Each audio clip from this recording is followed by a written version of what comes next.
Bonjour, bonsoir à tous, nous espérons que vous allez bien. Nous voici à notre 3e épisode aujourd'hui.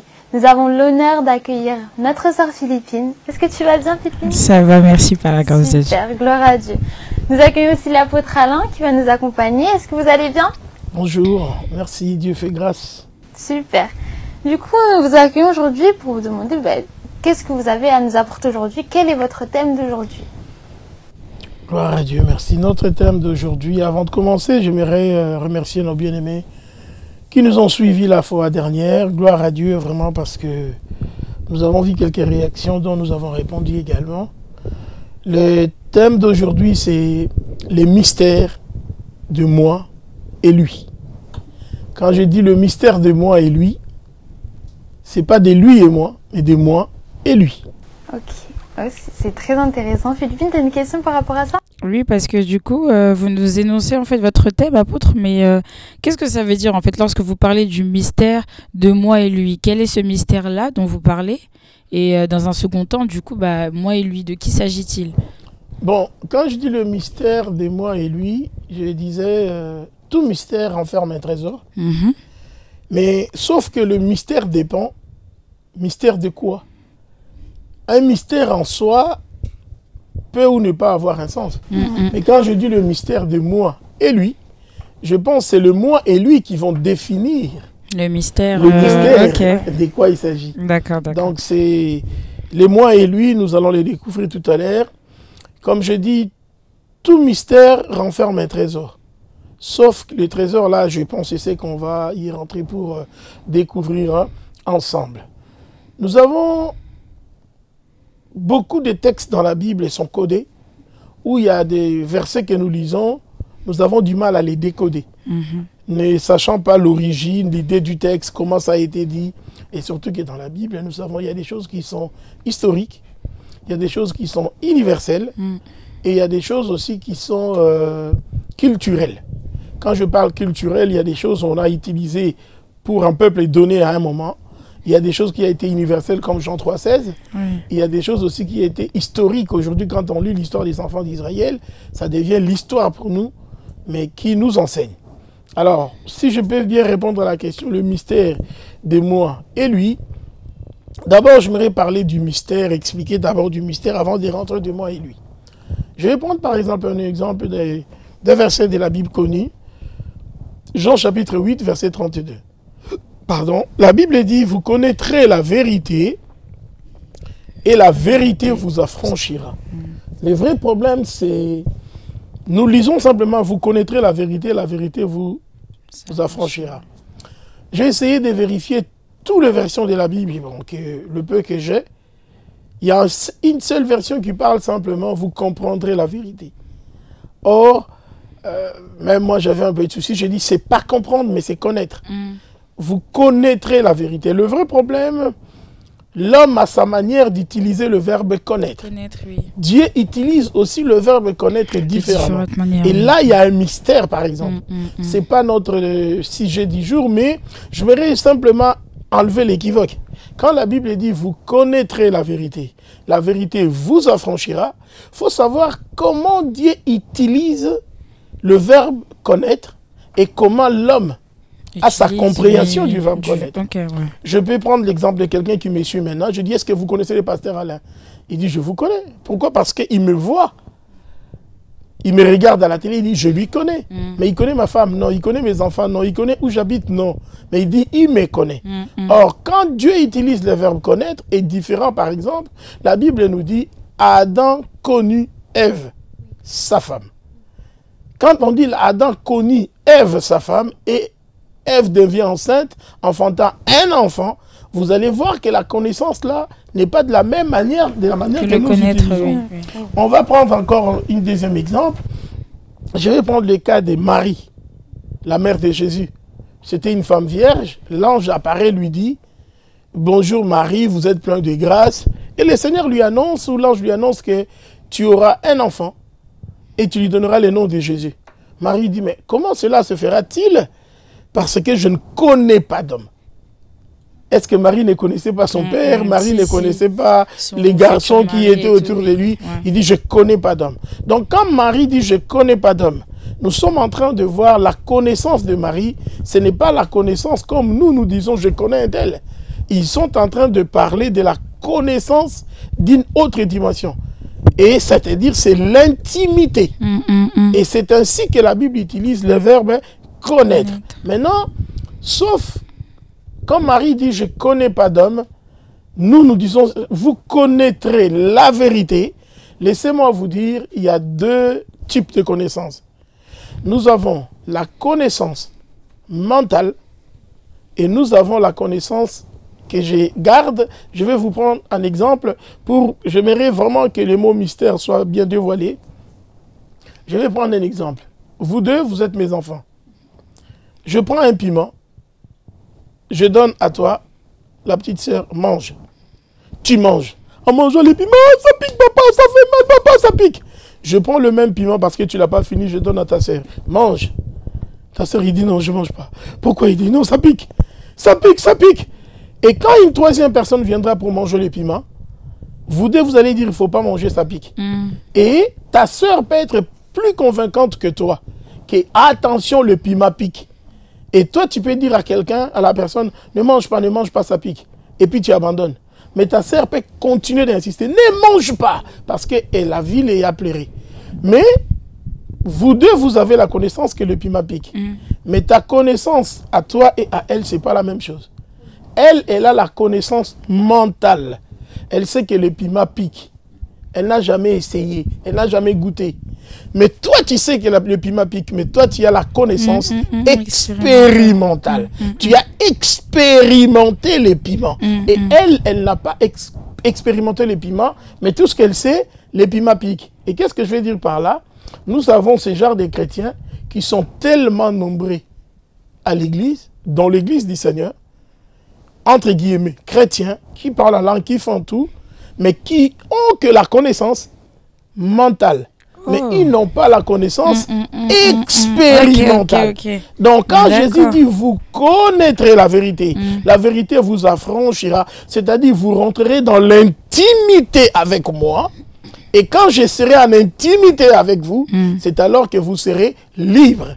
Voilà maintenant quand j'explique mystère, le mot connaissance, il y a un mystère.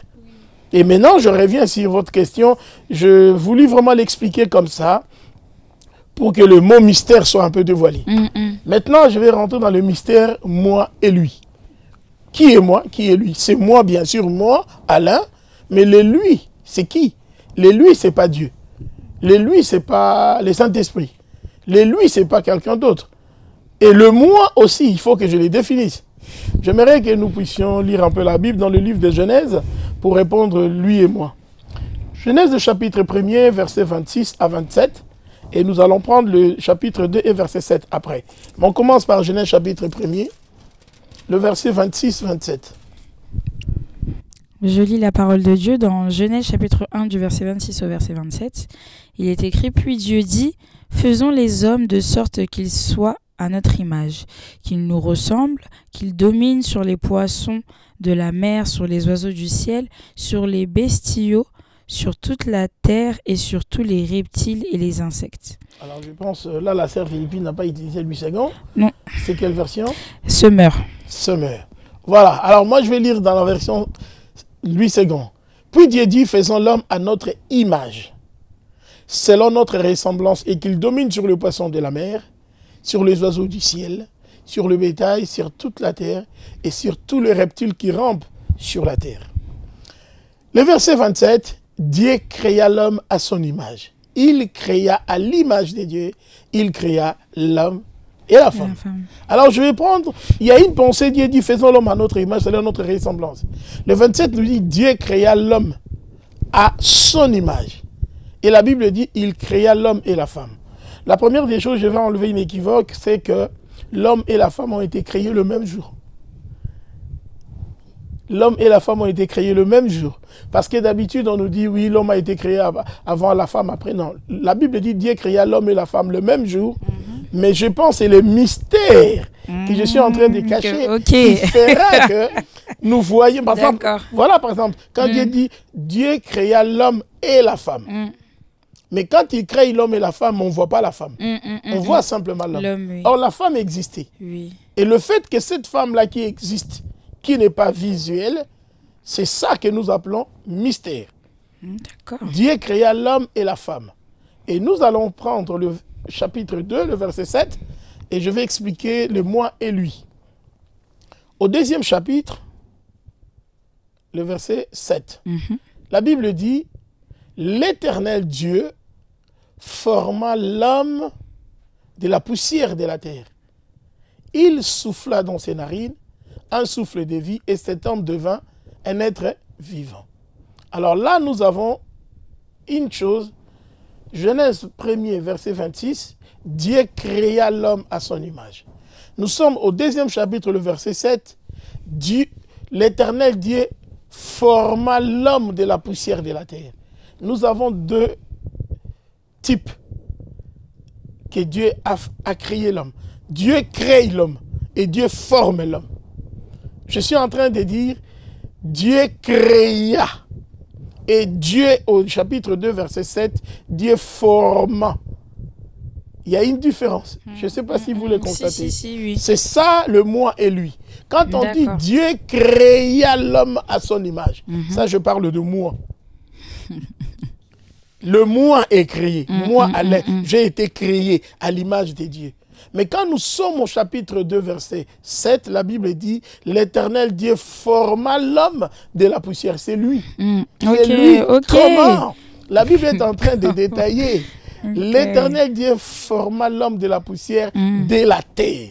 C'est comme si on donnait à Dieu l'image d'un humain qui a pris ses deux mains, comme un potier. Il l'a formé. Avec ses mains, il l'a fabriqué. L'Éternel Dieu forma l'homme de la poussière de la terre. On précise la matière à laquelle cet homme-là, le formé, que j'appelle formé, a été formé. De la poussière de la terre. Après avoir maintenant le formé, la Bible dit, il souffla dans ses narines un souffle de vie. Et l'homme devint un être vivant. Donc, j'aimerais nous puissions savoir, au chapitre 1er, au verset 26, Dieu crée moi, Alain. Dieu crée toi, Léa. Dieu crée Philippine. Mais le créé là, que j'appelle créé, c'est lui que j'ai dit le moi. C'est ça toi, parce que nous sommes créés à l'image de Dieu. Dieu est esprit. Nous aussi, nous sommes esprits. Maintenant, cet esprit que Dieu a créé doit vivre sur la terre. Parce que l'objectif de Dieu, quand il crée l'homme, c'est pour qu'il vienne vivre sur la terre. Mais il va vivre comment étant esprit. Dieu, faut qu'il lui fasse un corps. Et pour faire un corps, Dieu va maintenant quitter. Il met les créés dans son coin. Dieu va maintenant former. Et c'est ce que j'appelle dans mon message, lui. D'accord. Et Dieu forme. Et quand Dieu forme, il forme lui. Lui, pas moi. Ce que vous êtes en train de voir, c'est lui. Ça c'est lui. C'est lui qui a mis le Safari Bleu Jean. Ça, c'est le formé. Mais créé que j'appelle Alain, vous ne le voyez pas.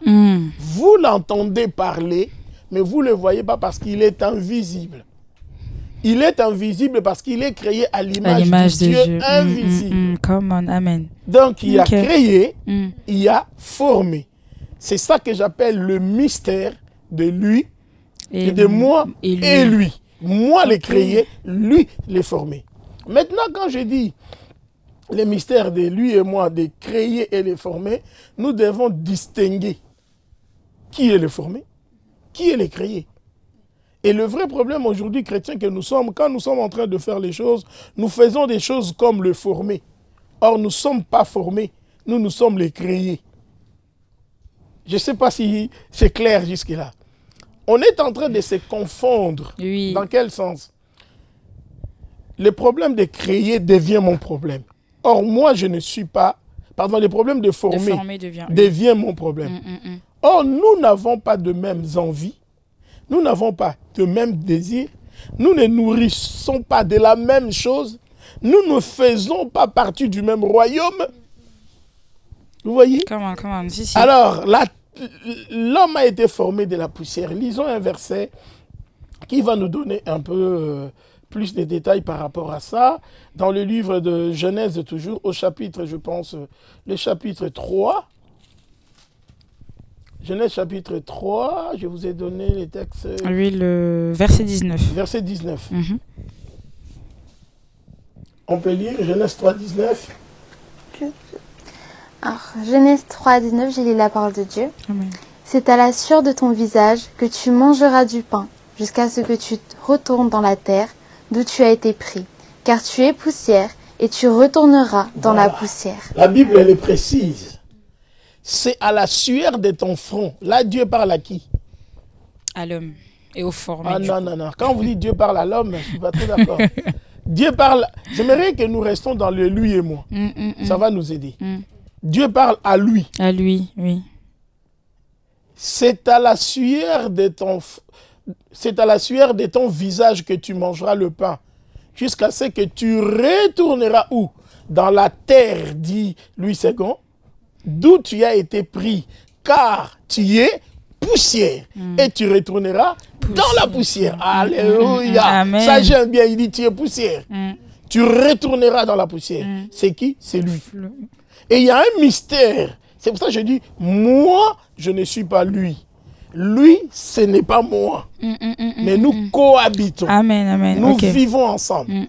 Et maintenant, nous allons le voir au verset 2 du 2e chapitre, que je dis avec vous tout à l'heure. Au chapitre 2, le verset 7, là. L'Éternel forma l'homme de la poussière de la terre et il souffla dans ses deux narines. Maintenant, quand on dit que Dieu souffla dans les deux narines, c'est là où Dieu va prendre moi, le créer, il va m'amener, me faire rentrer, je dis bien, je pèse mes mots, me faire rentrer dans le formé. Le Seigneur nous a fusionnés. La Bible dit, partie B, il souffla dans ses narines un souffle de vie et l'homme devint un être vivant. Et quand nous parlons qui est l'homme, c'est l'ensemble du formé et de créer qui font un être vivant. Pourquoi je dis un être vivant? Si c'est sépare, nous parlerons d'un corps sans vie. On dit, on a retrouvé un corps sans vie, sans les créer. On a retrouvé un corps sans les créer. On peut dire, je n'ai pas croisé les créés parce que sur la terre, tu ne peux pas croiser les créés parce que les créés existent que par le formé. Oui, mais au ciel, tu peux retrouver les créés. Mais sur la terre, tu ne peux pas le trouver. C'est pour ça que je dis, Alain que vous attendez, mais vous ne le voyez pas. Je vais prendre un exemple quand nous montons dans l'ascenseur. Quand on prend l'ascenseur, on monte subitement. On sent, ce que vous sentez comme si quelque chose qui sort en vous, c'est toi, c'est ça vous, c'est ça que j'appelle moi. Et lui, c'est ce qui sent. On dirait que j'ai senti. En fait, les créés est toujours prêt dès qu'il y a un incident. Je vais partir. Oui. Et quand ce mouvement-là se fait que je vais quitter, c'est là où on sent, mon cœur, cet ascenseur-là, il est vide. En fait, c'est là où on sent le mouvement du créé et du formé. Oui. Donc, moi, je suis créé, mais je ne suis pas formé. Or, si maintenant nous voulons voir les créés et les formés, je vous ai dit qu'ils ont deux vies différentes. Chacun a son pays, chacun a la source de la fabrication. Le formé a été fabriqué par la poussière. On vient de le lire, il retournera dans la poussière. Oui. C'est pour ça que ses envies ne peuvent être que terrestres. Come on. Il mange au McDo. Si, Par contre, vous avez raison. Les créés ne mangent pas au McDo. Oui. Les créés mangent à l'église. Amen. Les créés mangent dans la Bible. Amen. Les créés mangent dans les jeûnes et la prière. Amen. C'est ça le vrai problème. Maintenant, le vrai problème, c'est le fait de se considérer que je suis formé. Je porte en moi tous les soucis de former aussi longtemps que je suis créé. Amen. Un créé, c'est un esprit qui vit dans un corps appelé formé. Oui. Donc, si on les sépare, on ne parle pas d'un être vivant. On parle d'un corps sans vie. On parle, quand tu meurs, on te dit que ton âme se repose en paix. Ce n'est pas le corps. On est en train de parler de l'esprit qui se repose en paix. Je ne sais pas si c'est clair. Si, si, c'est très clair. C'est profond. Hein. Vraiment. Gloire au Seigneur. Si, si. Donc, j'aimerais vraiment, chrétiens que nous sommes, nous puissions les savoir. Et par là, qu'est-ce que je vais dire? J'aimerais faire comprendre aux chrétiens une chose. Tout ce que la Bible dit sur l'homme, c'est le créer. Ce n'est pas le former. Toutes les promesses de la Bible que nous avons, il y a une seule promesse pour le former, c'est que tu étais créé de la poussière, tu retourneras par la poussière là où tu as été prise. Mais il y a des multiples de promesses pour les créer. Tout ce que la Bible dit, la Bible en parle pour les créer. Je vais prendre un passage avec vous. On va lire Éphésiens par exemple. Toutes les promesses de la Bible sont des promesses du créé. Nous allons prendre Éphésiens chapitre 1, versets 3 à 5 et le verset 11. Je ne serai vraiment pas long, mais j'aimerais, nous pouvons, parce que quand on va détailler prochainement, on va aller dans les plus profonds, vraiment des détails. Éphésiens chapitre 1er, je ne sais pas Léa, toi tu as lu, tu peux aussi lire Éphésiens chapitre 1er, 3 à 5. Alors j'ai lu la parole de Dieu. Amen. Béni soit Dieu le Père de notre Seigneur Jésus-Christ, qui nous a bénis de toutes sortes de bénédictions spirituelles dans le lieu céleste en Christ. Verset 4. En lui, Dieu nous a élus avant la fondation du monde pour que nous soyons saints et irrépréhensibles devant lui. Nous ayant prédestinés dans son amour à être ses enfants d'adoption par Jésus-Christ selon le bon plaisir de sa volonté. Voilà. Et quand on lit ces passages, béni soit Dieu, le Père de notre Seigneur Jésus-Christ, qui nous a bénis de toutes sortes de bénédictions. Comment? Spirituel. Toutes sortes de bénédictions. Spirituel. La bénédiction n'a jamais été charnelle.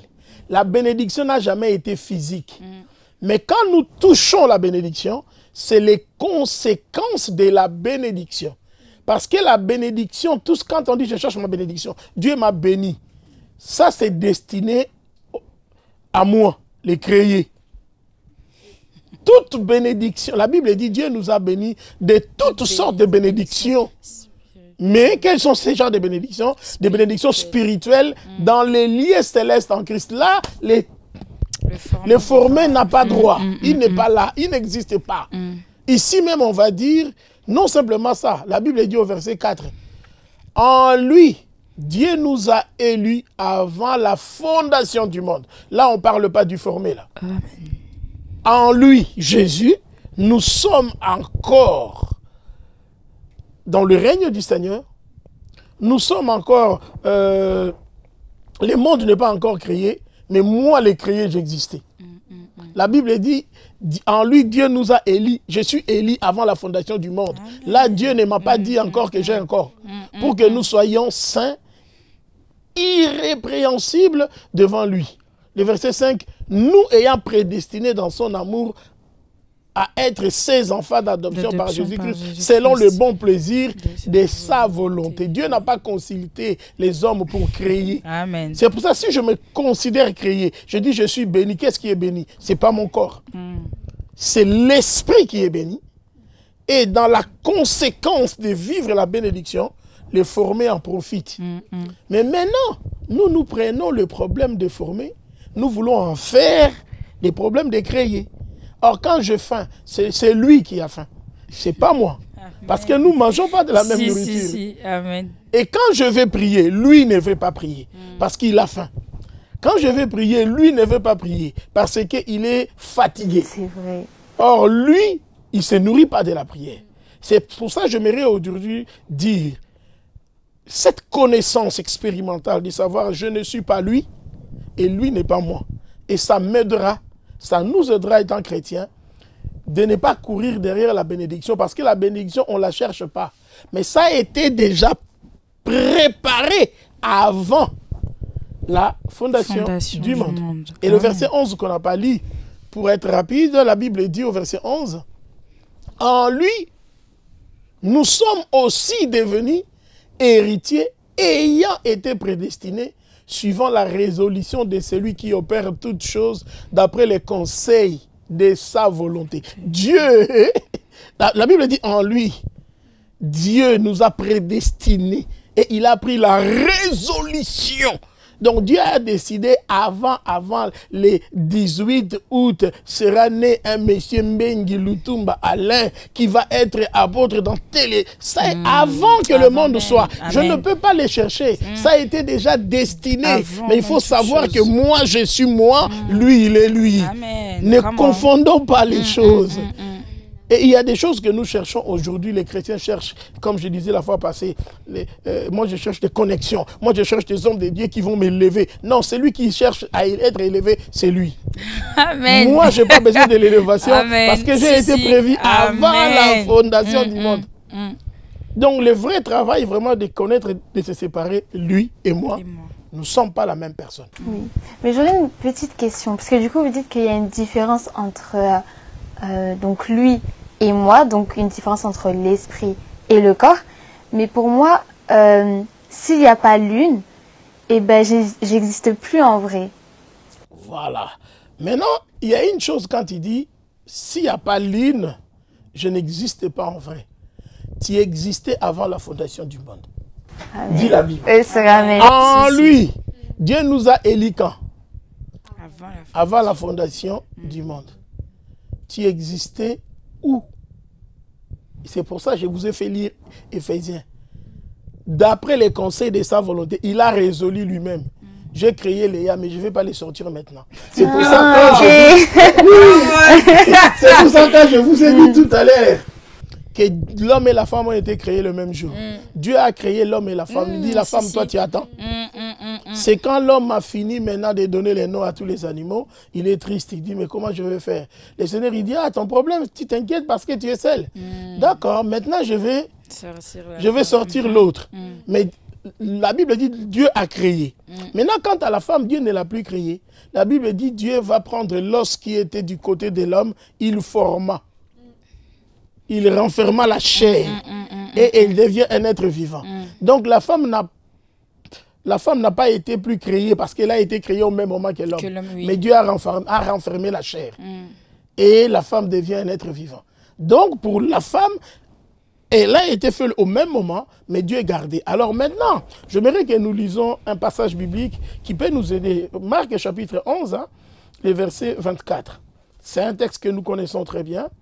J'aimerais que nous les lisons à Louis II, bien que Philippine va nous les lire aussi en semeur. Marc chapitre 11, le verset 24. Alors j'ai lu la parole de Dieu. Les disciples furent étonnés de ce que Jésus parlait ainsi, et reprenant, il leur dit, « Mes enfants, qu'il est difficile à ceux qui se confient... » Marc... Ah pardon, j'étais au 10, excusez-moi. Désolée, Marc 11, 24, du coup, j'ai lu la parole de Dieu. C'est pourquoi je vous dis, tout ce que vous demanderez en priant, croyez que vous l'avez reçu et vous le verrez s'accomplir. La Bible dit, tout ce que vous demanderez en mon nom, tout ce que vous demanderez en priant, tout ce que vous demanderez en priant, croyez que vous l'avez reçu et vous le verrez s'accomplir. Qui demande? Moi. C'est moi qui étais devant la prière, j'ai demandé. Et quand j'ai demandé, Dieu dit, ok, étant toi, je te le donne tout de suite. Tu l'as. Maintenant, c'est en formation. Et la Bible dit, croyez que vous l'avez reçu. Il faut croire que je l'ai. Et vous le verrez s'accomplir. Je suis en train de créer les conditions. Je suis en train de mettre les choses en place. Comment que ça puisse prendre la forme. Mais par contre, la chose, je l'ai le même jour que j'ai demandé. Mais qui a demandé? C'est moi. Et qui attend la preuve? C'est les formés. C'est pour ça qu'il dit, comme tu attends la forme, je suis en train de former. Je ne sais pas si je me fais comprendre. Donc, nous avons la chose quand on demande, mais nous avons... Donc, la Bible dit, et vous le verrez s'accomplir. Et laissez-moi vous dire, il y a certaines promesses dans la Bible qui ont été faites 10 ans après. Nous l'avons vu. Il y a des choses que Dieu a dit dans ta vie aujourd'hui. Tu le verras, parce que dans ton esprit, tu l'as. Oui. Moi, je vais donner un petit témoignage. Je me rappelle quand on était jeunes dans la foi, on allait dans des retraites de prière et à chaque fois, le Seigneur nous demandait, demandez-moi tout ce que vous voulez. Et à chaque fois, on priait, le Seigneur disait, vous l'avez. Tout ce qu'on demandait, il dit, vous l'avez dit, mais Seigneur, on l'a comment? Et aujourd'hui, par exemple, nous sommes en Europe, quand Dieu nous disait que vous allez me servir dans un pays étranger, c'est aujourd'hui qu'on se rend compte que tout ce qu'on lui demandait là, on l'avait. Mais ça va venir en son temps. Amen. Le vrai problème, nous ne voulons pas respecter les temps. Et surtout, le former, lui, il ne respecte pas les temps. C'est pour ça que j'ai dit, tous les deux ne sont pas pareils. Chacun a ses besoins, chacun a ses goûts. Amen. Je pense que là, j'ai enlevé le mystère de moi et lui. Totalement. Je sais pas s'il y a une Là, vous question. l'avez bien décortiqué, vous nous avant avez qu'on vraiment termine, très oui. bien expliqué. Mais du coup, donc, dans tout ce que vous avez parlé, donc, vous nous avez parlé vraiment bien expliqué que le moi, c'est nous qui sommes esprit, et le lui, donc c'est vraiment le corps. Mais dans tout ça, comme nous le savons, nous, en tant qu'hommes, nous sommes formés, nous avons l'âme, l'esprit et le corps. Mais là, du coup, vous nous avez parlé vraiment de l'esprit, du corps, mais où est l'âme dans tout ça? Voilà. Où est l'âme dans tout ça, du coup, apôtre? Une très bonne question, vraiment, même pour nos auditeurs. Nous allons prendre un passage dans le livre des Lévitique, chapitre 17, hein, si j'ai une bonne mémoire, le verset 11. Lévitique, chapitre 17. Et puis, je vais rajouter quelque chose à ce que Léa a dit. La question de Léa, j'ai répondu, mais je manquais un détail que je vais rajouter. Rappelez-moi ça tout de suite. Donc, nous lisons Lévitique chapitre 17, verset 11 pour répondre à la question de Philippine. Lévitique 17, 11. Bien-aimé, moi je lis sur mon ordinateur, c'est plus rapide. C'est pour ça, ne me tenez pas rigueur. Pourquoi ils n'utilisent pas la Bible normale? C'est plus rapide avec l'ordinateur. Alors, la Bible dit, tu l'as trouvé? Oui. Je mérite que tu sois la première à lire. D'accord. Donc Lévitique 17, verset 11, j'ai lu la parole de Dieu. Amen. Car l'âme de la chair est dans le sang. Je vous l'ai donné sur l'autel, afin qu'il serve d'expiation pour vos âmes, car c'est par l'âme que le sang fait l'expiation. Voilà. La Bible dit, car l'âme dans la chair est dans le sang. L'âme habite dans le sang. Je m'aimerais rappeler quelqu'un, ça peut choquer vous qui aimez beaucoup manger le boudin. Hein? Tout ce qui est boudin, c'est le sang. La Bible dit l'âme est dans le sang. C'est pour ça que nous allons voir. Dieu va dire aux enfants d'Israël, à chaque fois que vous voulez manger un animal, il faut l'égorger, que le sang coule. Parce que la vie est dans le sang. Les animaux n'ont pas l'esprit. Les animaux, ils ont le corps et ils ont l'âme. Alors, ils vivent comment? Parce qu'ils n'ont pas d'esprit. Un animal qui meurt au jour. La preuve que la majorité des animaux qu'on mange, on le mange, on n'en parle plus. Il est où? Il n'y a pas d'enterrement, il n'y a rien, il est dans le corps. Et dans le corps, je vais dans le lieu secret, c'est fini. Alors, les animaux n'ont pas d'âme. Nous avons l'âme. Mais nous avons en plus l'esprit. Alors, qu'est-ce que je vais expliquer par là? L'homme est tripartite. L'homme a le corps, l'homme a l'esprit, l'homme a l'âme. L'âme, c'est le siège des émotions. C'est là où il y a toutes les émotions. Et au niveau de l'âme, quand on te dit maintenant, ton papa vient de décéder, spontanément, tu commences à pleurer. Ton âme n'a pas pu supporter. Pouf, il y a des larmes qui coulent de tes yeux. Là, c'est l'émotion. C'est le siège des émotions. C'est l'âme qui rassemble tout ce qui est émotion de ton corps et de ton esprit. Mais ce n'est pas ça toi. Parce que quand tu meurs, on dit que ton âme se repose en paix. L'âme n'a plus des émotions. Et vous allez voir dans la Bible, et la Bible l'explique un peu bien. La Bible est en train de nous parler des 3 types d'hommes dans 2 Corinthiens. On dit nous avons l'homme spirituel, nous avons l'homme charnel et nous avons l'homme animal. Pourquoi on appelle l'homme animal? C'est celui qui est sans esprit, comme les animaux. Oui. Donc l'âme, ça se trouve au niveau du sang. Oui. Alors maintenant, quand nous parlons moi, ce n'est pas l'âme. Moi, c'est l'esprit qui est à l'image de Dieu, qui n'est pas visible. Même les jours de ma mort, vous ne le verrez pas. Mais lui, le corps, c'est lui qu'on enterre. C'est pour ça que j'aimerais aider aussi un chrétien. Quand vous perdez un être cher dans la famille, moi j'avais ça, je pleurais dans tout le deuil. Et c'est mon épouse qui m'a aidé de comprendre ça. Il dit, mais la personne qu'on enterre, ce n'est pas la personne, c'est son corps. Les jours où j'ai réussi à faire le travail, celui que je peux plaire n'est plus là. Ça, c'est son corps. Ça m'a aidé à comprendre qu'on vient d'enterrer son âme et son corps. Là, je reviens maintenant sur ta question, je dis de me rappeler. Ça nous permet que lui, c'est le corps. Si on enlève le moi, le créé, il devient un corps sans vie. Maintenant, quand il devient un corps sans vie, c'est là où nous parlons du deuil. Il est mort. Alors, quand on dit il est mort, qui est mort? Moi, je ne peux pas mourir. Parce que je suis créé à l'image de Dieu. Oui. Je ne peux pas mourir. Qui est mort? C'est lui. Alors, quand est-ce qu'on parle de la mort? La Bible dit, l'homme formé à l'image de Dieu était là. L'Éternel souffla sur ses deux narines. L'homme devient un être vivant. C'est-à-dire, il a pris les créés, il a fait rentrer dans... Il a pris les créés. Oui, oui. S'il te plaît, Hermo, tu me passes un verre là. Je vais essayer d'expliquer quelque chose.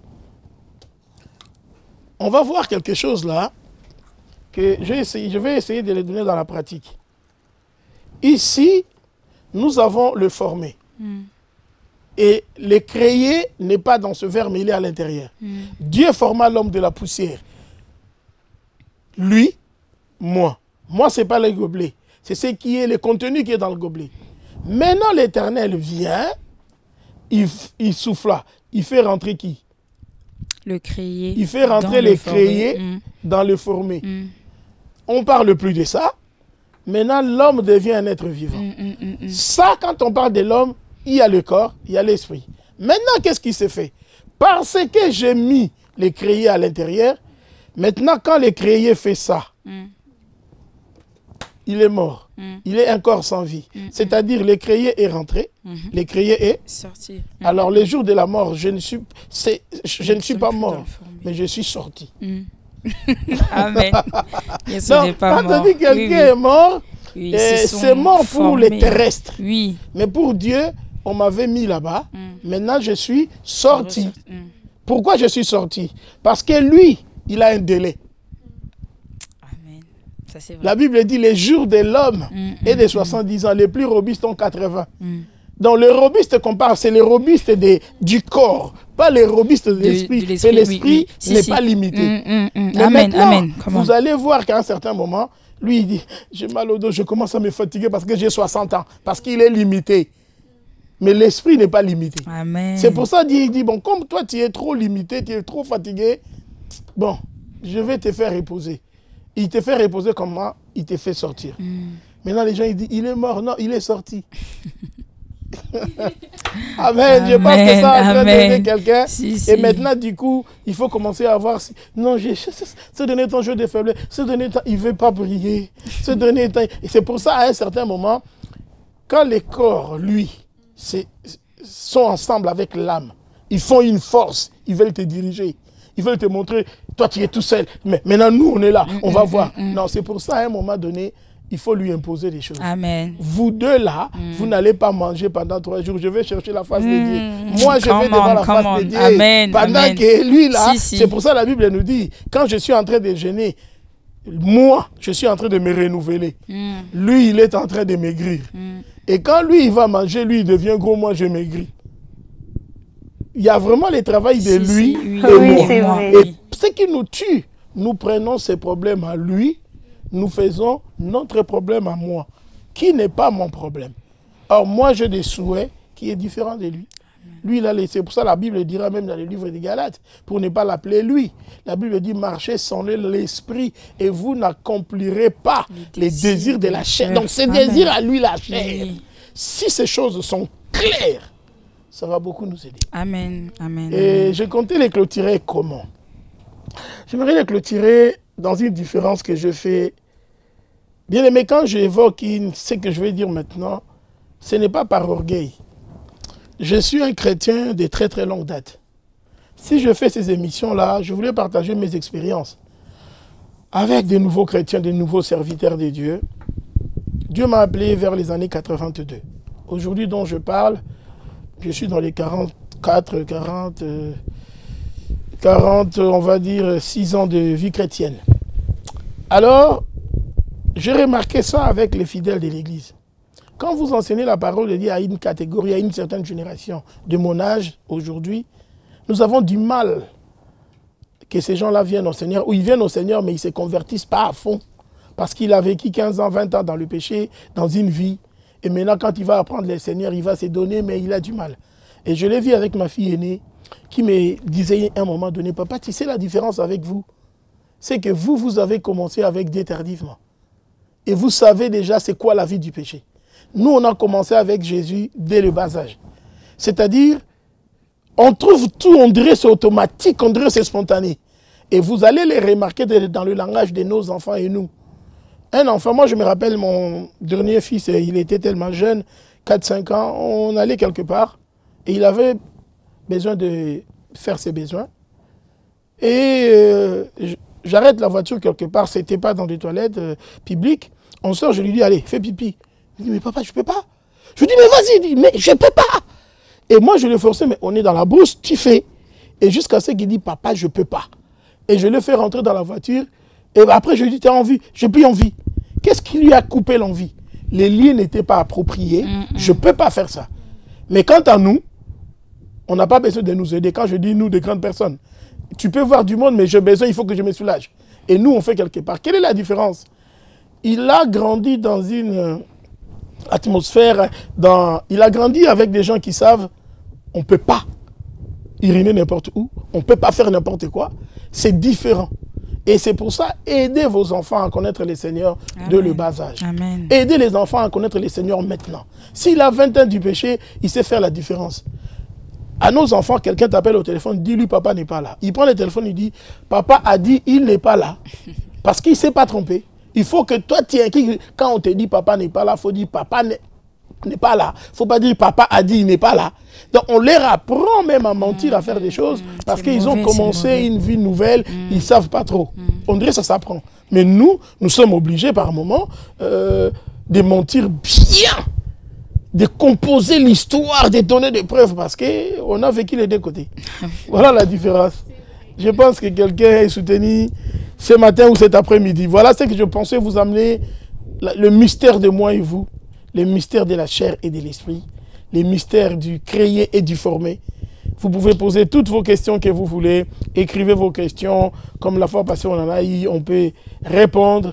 Et à la fois, j'aimerais aussi remercier nos bien-aimés, non simplement qui nous ont suivis, mais qui se sont rajoutés à notre plateforme. Nous avons eu au moins 40 à 50 abonnés depuis la dernière émission. Je félicite vraiment tout le monde. Amen. Mais vous qui ne l'avez pas encore fait, je vous demande de s'inscrire dans notre plateforme. Ce n'est pas pour avoir de visibilité chez YouTube.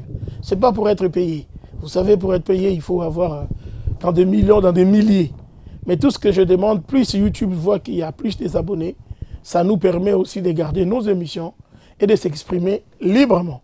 Que le Seigneur vous bénisse. Je vous remets la parole avant que je fasse une prière de la fin, parce que j'ai souhaité quand même qu'on se termine par la prière. Amen. Mais merci beaucoup pour cette merveilleuse parole que nous avons reçue. Je pense que maintenant, on voit bien la différence entre le corps et l'esprit. Amen. Ça nous a beaucoup édifié. Philippine, est-ce que tu as une dernière question? Non, pas d'autres questions. Vraiment, ça a été très clair. Merci beaucoup, apôtre. Et puis, je pense que ça va m'aider aussi pour ma vie de tous les jours, mais pas que moi, mais pour tous les internautes qui pourront nous suivre également. C'est vraiment très important de bien dissocier notre esprit et notre corps. Et c'est vrai que la chose que vous avez dit, qu'on a très souvent tendance à prendre en fait les choses du corps, les problèmes du corps ou les désirs du corps et les mettre sur notre esprit. Ça, c'est vraiment quelque chose qui a été très fort, que j'ai vraiment saisi, que j'ai capté et que vraiment je mettrai en pratique. Donc vraiment, merci beaucoup, apôtre, pour cet éclaircissement, pour cette parole, et puis que Dieu vous bénisse également et vous remplisse encore davantage. Merci. Amen. Mais merci beaucoup. Mais je vous laisse la prière de la fin. Tendre Père, toi qui es notre Dieu, notre Maître, au travers de cette parole, je ne peux rien imposer à qui que ce soit, mais je sais que l'ennemi, Père, profite de nous faire rentrer dans la confusion esprit-corps. Je viens encore, Seigneur, à l'instant même que quelqu'un est en train de m'écouter, d'implorer ta grâce, ta faveur, de nous faire comprendre, connaître ces choses, que nous rentrons dans l'intimité spirituelle, dans l'intimité avec notre esprit pour comprendre que ces deux choses sont différentes et que le corps ne sera jamais jugé. Mais c'est l'esprit qui sera jugé. J'aimerais que tu nous guides, tu guides celui qui me suit, mon frère, ma soeur. Aide-les, Seigneur, à faire des efforts, à vivre la vraie. Lui, à vivre la vraie personne qu'il est, que toi tu as créé depuis le début. Bénis-nous, grand Dieu, et mets devant nous la lumière qui nous conduirait à la vie chrétienne. Nous bénissons toutes personnes qui nous suivent et qui nous suivront, Seigneur, quelle que soit leur nation, quel que soit l'endroit où ils se retrouvent. Nous te remercions pour ces moments. Dans les bons et précieux noms de notre Seigneur Jésus, ainsi nous t'avons prié. Amen. Amen, amen, amen. Merci beaucoup à votre Alain. Merci beaucoup Philippine d'avoir été là. Merci de nous avoir suivis jusqu'à la fin. N'hésitez pas à liker, commenter, à partager. Retrouvez-nous pour le prochain épisode. Au revoir.